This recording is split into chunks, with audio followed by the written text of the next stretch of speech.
we're going to talk about peel footwork, or how do I go from defending the net to playing ground defense in the back of the court. And we have very efficient footwork that allows us to do that, but we have a lot of different patterns and they can apply to a different type of athlete. We have to get somebody close to the net to defend the net, okay? We're going to call this person a net protector or a rover, all right? Let's say that you have two people who are shorter, they're never going to block in their life, but they will still play ground defense and they can still be competitive. You can be competitive by protecting the net. It's unforgivable to allow an overpass by the other team or an overset by the other team to earn them a point. We just can't allow that. So we always have to assign a net protector who stays between those two players for the entire point, which means you don't have a right or a left side defender, right? When you're on defense, you give your signs, and that's the part of the court that you need to defend. So if we have an athlete who's never going to block, but they still need to protect the net, we're going to put them in surfer position, all right? I'm going to be more than an arm's distance away, and I'm going to put myself at about 5 feet from the net, okay? This way, I'm not a blocker, but I'm a lot closer to the back court so that I can play defense easier. After I see that the set is not coming over, it's not a 50-50 where maybe I can battle at the tape or it's not coming onto my side. Then, from my surfer position, I can go crossover, plant, plant. So from surfer position, I'm here, and it's crossover, plant, plant. Now I've gotten to 3/4 depth on the court, and I can be in a balanced position. One of the things that happens when we do our crossover, plant, plant work is that people get off balance when they start to set up their feet. So we're here, we cross over, plant, plant, and then they keep backpedaling or they get off balance. You need to train your feet, your body, and your core so that you can move and stop in a totally balanced position. So at full speed, I'm here, crossover, plant, plant, and now I'm neutral and I can change direction, I can start from anywhere, right? But if I'm still going backwards or my torso's leaning back, I'm gonna be vulnerable. When we're doing our peel footwork, whether we're doing cross plant plant, open cross plant plant, or backpedaling, we need to keep our palms and our eyes on the attacker at all times. The eyes will give you all of the cues for what the attacker is about to do. They'll show you what's most available. If somebody's going inside and you can see a cut shot, you can stop your footwork pattern and start pursuing the cut shot. If you see them leaning back, you know that ball's probably gonna travel upwards, high, deep.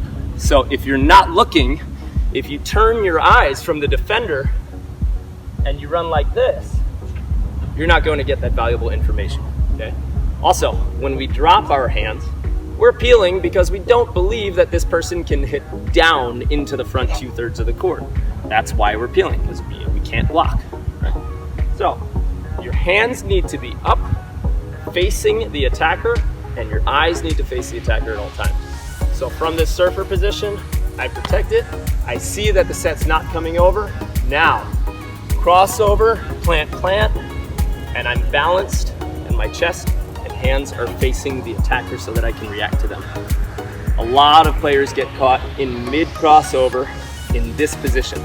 The most important part about playing defense when you peel is getting your chest square to the hitter. That way, you can react in all sorts of ways. But if I'm facing the camera or the attacker like this, I'm vulnerable from here all the way to here. And this side, I really don't have much of a play either. So by the time that hitter attacks, you need to make sure that your chest is facing them and your hands are up. Sometimes we need to play in a way where we are going to block a certain amount of time, but the majority of the time, we're going to peel. Let's say there's a hitter who, when he's in a perfect situation or she's in a perfect situation, they can hit, but they get themselves in trouble a lot, so they end up shooting a lot. I need to be close enough to the net to block, so I'm within hand's reach of the net, right? But I'm staying in my surfer position. I'm staying in this position because I'm more likely to peel. I'm more likely to leave the net. From here, I can bring my other foot forward and close the block, or I can do a very efficient move and a giant crossover, plant, plant. I get the question a lot, how far do I need to get to play defense when I peel? You only need to get as far as those steps take you. Crossover, plant, plant. Practice it and see how powerful and long you can get it. Because if you only do this, you're not going to get anywhere. But if you take big, powerful athletic steps, you can get pretty far in the court by from the blocker position, giant cross, plant, plant, and I've already gotten to 3/4 court. Okay. So practice it, get powerful with those steps, and see how much distance you can get. Last piece of footwork for blockers that most World Tour men are using. We're staying square to the net and we shuffle along the net consistently. So everything is a shuffle step, allowing my defender to know where their windows are. Okay? And it helps us take these micro adjustments so that our block position can be exactly right. When we need to peel and we see it nice and early, okay? We're talking advanced level men here, people who can hit hard and overpower you from at least half court. Then we need to stay as long as we can, and when we know that it's coming into a shot or they're not a front 2/3 threat anymore, then we can allow ourselves to peel. So from this squared position to the net, now I open, cross, plant, plant. And I did that improperly because I took my eyes and my hands off of the net, right? So from this blocker position, I'm here, my hands and eyes stay forward the whole time, and it's open, cross, plant, plant, and I've gotten to 3/4. For high-level men, this is only when you have enough time. Sometimes we have a perfect in-system pass, and our setter will make a very slight error. A setter just makes a slight mistake in the hands, or we see that the attacker comes in just a little bit early and is now underneath the ball. They're no longer a serious threat where I should block, so I can peel, but I'm probably not gonna have time to cross over, plant, plant, and have my chest facing the attacker before the attack, because I'm only gonna have maybe that much time to adjust.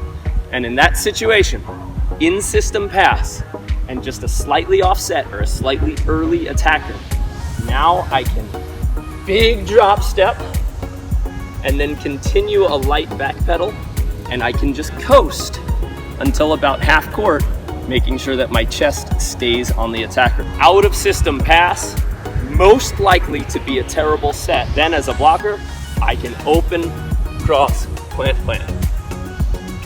If I have a great pass and then last minute, I just notice that that set is falling off or that the attacker is coming in early, then I can just take a big drop step and leave my hands forward so that my chest stays on the attacker and I can react with my hands to create that dig. If you've ever faced a player who just likes to poke short and over the blocker around them, maybe they don't use the deep part of the court, right? But they can use the area around the blocker very well. Or they like high lines and those loopy shots.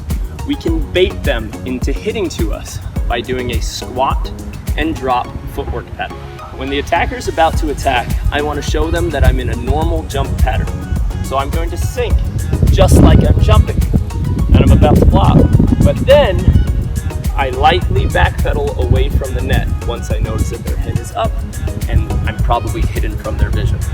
So my body shows them that I'm squatting to jump, but then I'm quietly, like a ninja, peeling away from the net and expecting a short loopy ball to come over my hands.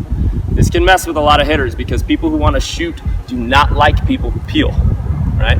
You've cut off a lot of their court for their slow shots. So if you ever have somebody who's attacking you and they're using all of the areas around the blocker and they're shooting a lot, don't peel early. See if you can bait them into hitting into the blocker by squatting and then dropping with hands up, ready to make a pokey or tomahawk defense.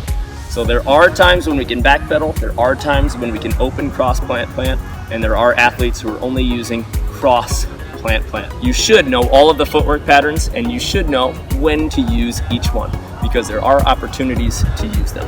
If this drill video or any of my other videos are helping you out and you want to go a little bit deeper into beach volleyball, you can subscribe and you'll get 3 full practice plans in your inbox every week. So if you're somebody who's going for some hardcore training, or you're a coach and you need some training ideas, or you're just looking for some drills to do on your own to get better, go ahead and subscribe to that plan.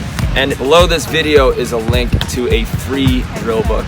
It's got 36 essential beach volleyball drills. I'm giving you this totally free, just like these videos. It'll give you a lot of the basics, and we are coming out with a digital library so that if you want to dive deeper into beach volleyball and you want your training to bump up, we're gonna have that answer for you. So go ahead and click, join my email list, subscribe to my channel, and hit the bell so you get the notifications.